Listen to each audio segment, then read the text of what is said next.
Good morning dear students. बेटा देखो, motion and measurement of distance, chapter 10, class 6। Okay, देखो बेटा, पेपर से पहले हम लोगों ने चैप्टर 9 तक कवर कर लिया था। आपका सेकेंड टर्म में चैप्टर 5, चैप्टर 6, चैप्टर 8, चैप्टर 9 आ गया। और क्योंकि चैप्टर 7 आपका जो था वो रिमूव हो गया था सीबीएसई के नॉर्म के हिसाब से, 33% कोर्स रिड्यूस हुआ है, तो अब हम लोग आगे चल रहे हैं। तो इसमें जो ये जो चैप्टर 10 है, तो अब जो आपका हाफ ईयरली वाला आएगा वो चैप्टर आएगा स्टार्टिंग से ही 1 से 10 तक। पीछे वाले चैप्टर 60% ज्यादा आएंगे और आगे वाले 40% आएंगे। ठीक है, मतलब चैप्टर 10 करेंगे, 11 करेंगे, 12 करेंगे, तो ये ज्यादा आएगा। सही है।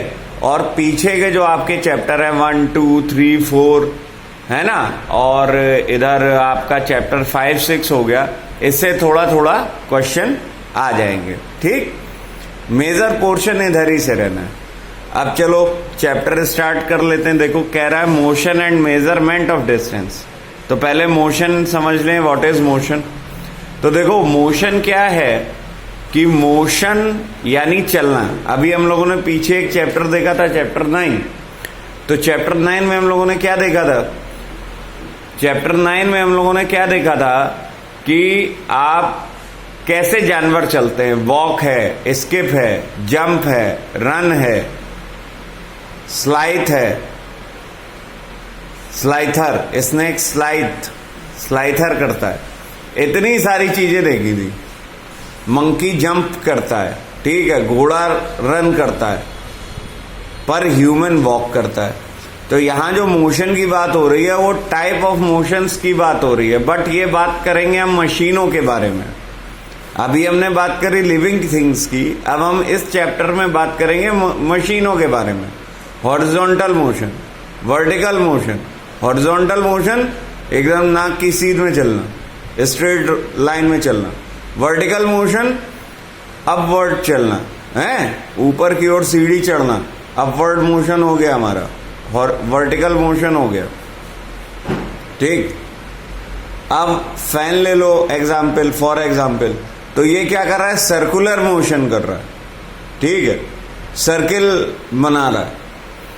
तो इतने टाइप के मोशन। और मेजरमेंट ऑफ डिस्टेंस यानी दूरी की नाप क्या है। भाई आप घर से जाते हो, स्कूल आते हो, तो आपको ड्राइवर कहता होगा या आप किसी भी वे से आते होगे तो आपको लगता होगा इसकी कुछ डिस्टेंस होनी चाहिए। आपके घर के पास कोई शॉप होगी, वहां तक जाने में भी कुछ 20 मीटर, 30 मीटर, 40 मीटर। तो ये मीटर क्या है? ये मेजरमेंट ऑफ डिस्टेंस है। आ रही है, क्लियर हो रही है बात? आओ जरा चैप्टर देख ले।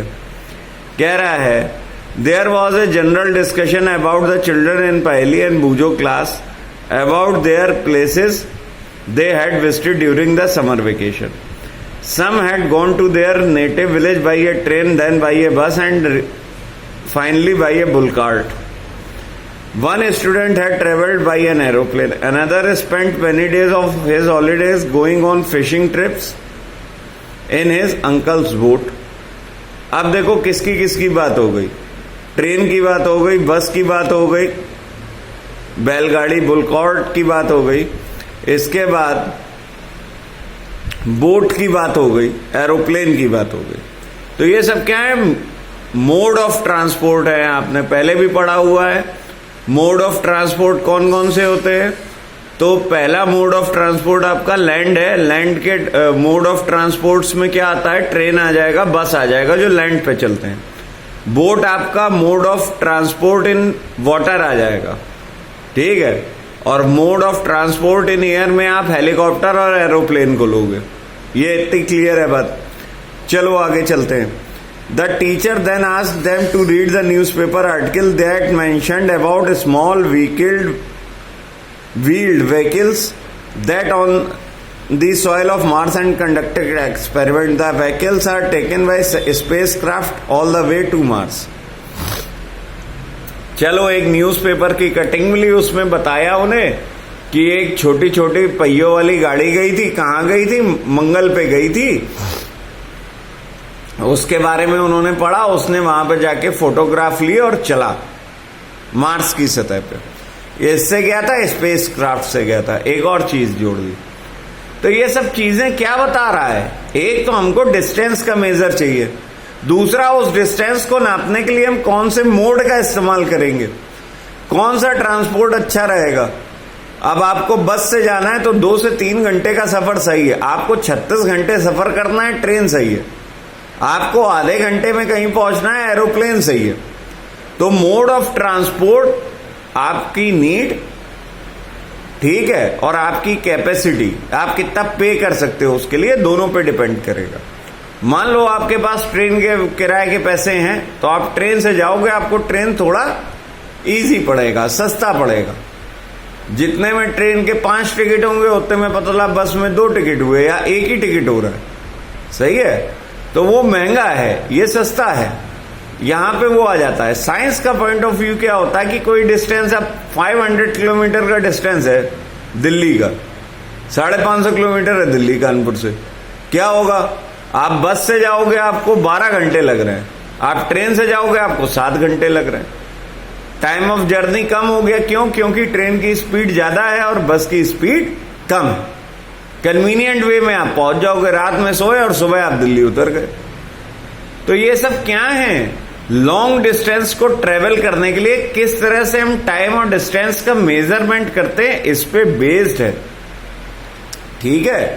तो यही इस चैप्टर की थीम है, ठीक है। Meanwhile Paheli has never been about ancient India and wanted to know how people traveled from one place to another place in earlier time, ठीक है। अब पहेली ये जानना चाहती है कि प्राचीन भारत में, एंशियंट इंडिया में, पुराने समय में लोग कैसे एक जगह से दूसरी जगह जाते थे। तो आंसर 2 है।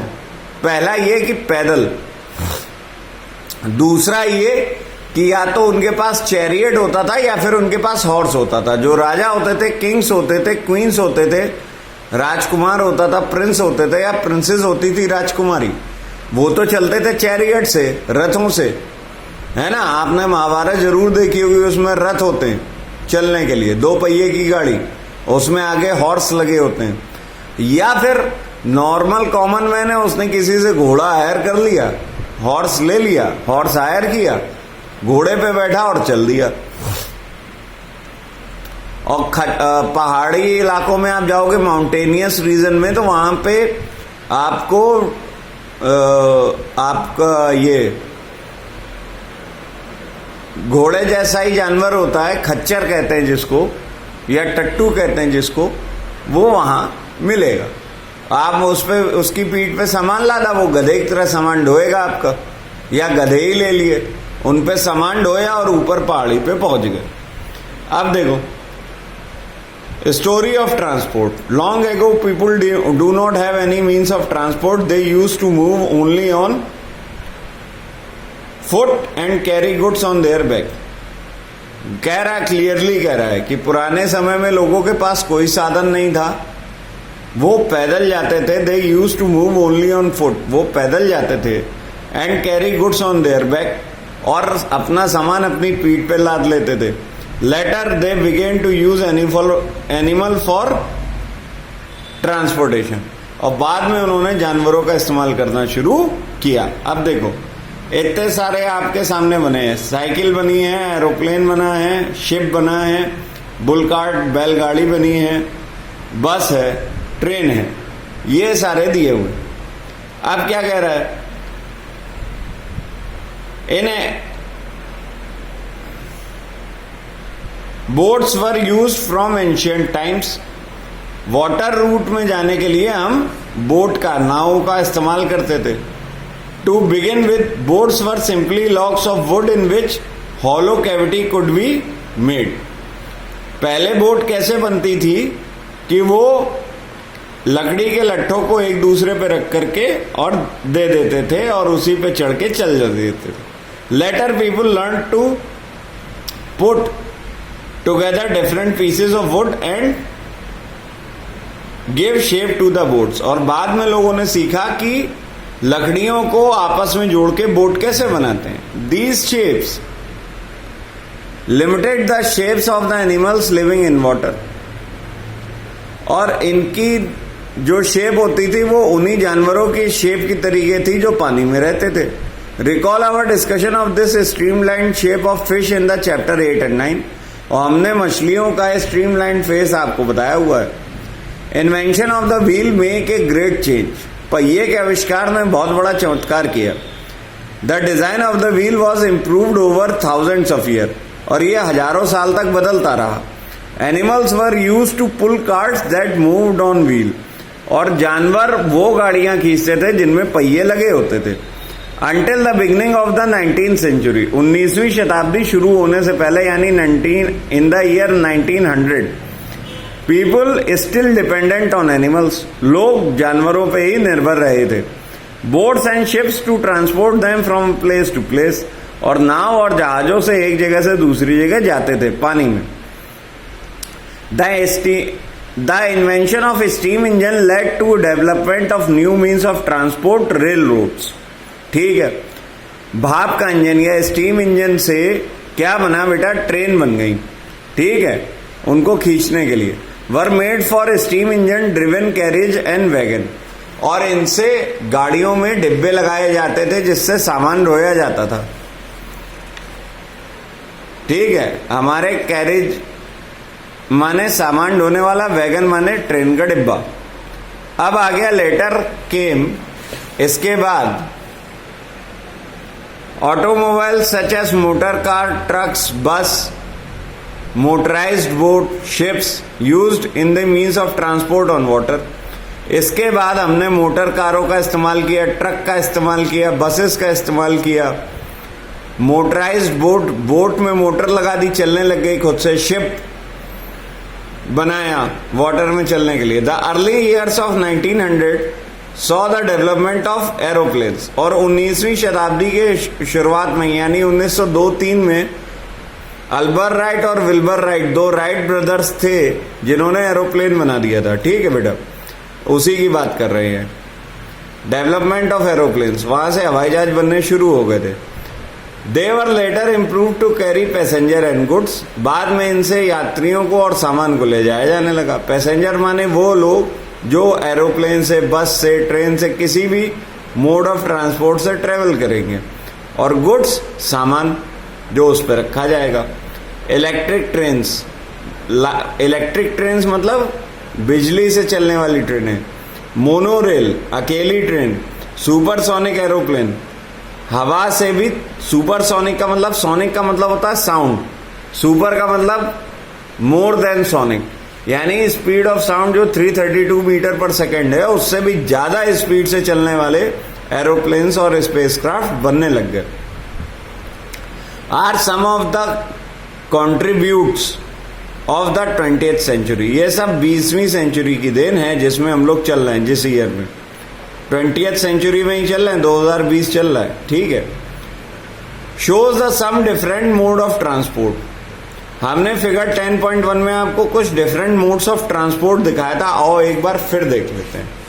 देखो, है ना, ट्रेन है, बस है, बुल कार्ट है, शिप है, एरोप्लेन है, साइकिल है, इन्हीं की बात कर रहा था। अब आ जाओ, place them in the correct order from earliest modes to transport to most recent. Are they any of the early mode of transport that are now in use today?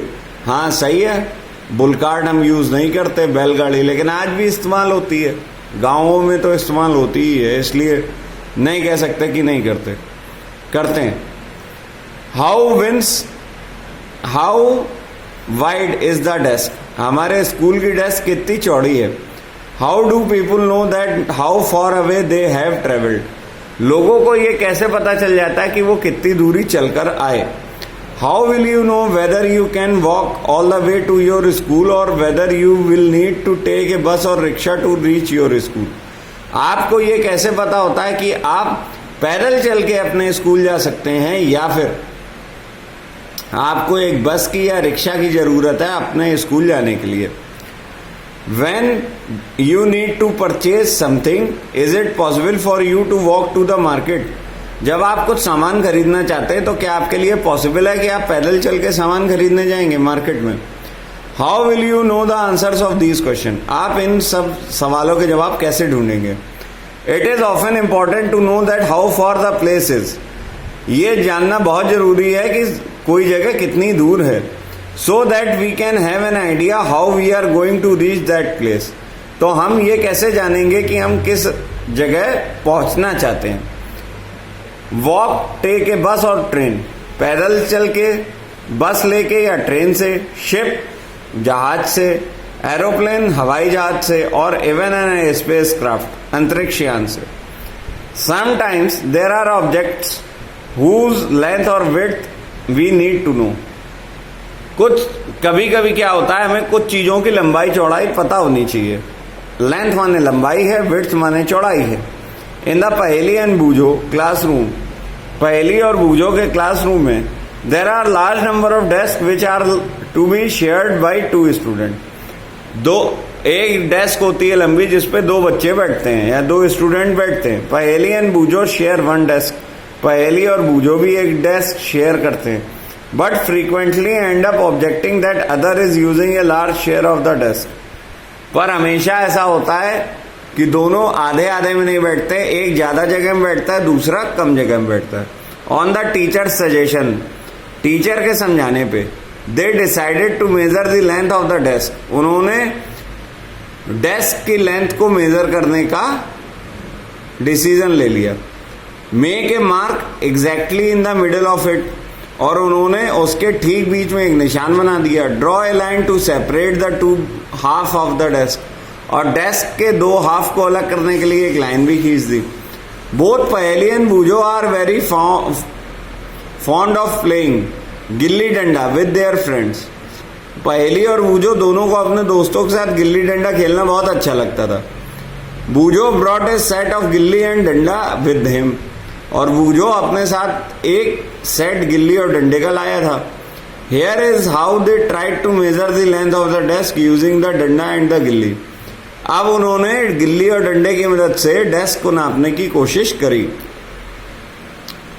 The desk seems to be having a length equal to 2 danda length, और जब उन्होंने डंडा रखा तो 2 डंडे के बराबर की तो लेंथ आ गई डेस्क की। Drawing a line in the middle of the desk leaving each of them happy with the half of the desk, और उन्होंने उसी डंडे को रख करके लाइन खींच ली और डेस्क के हाफ पे वो खुश हो गए।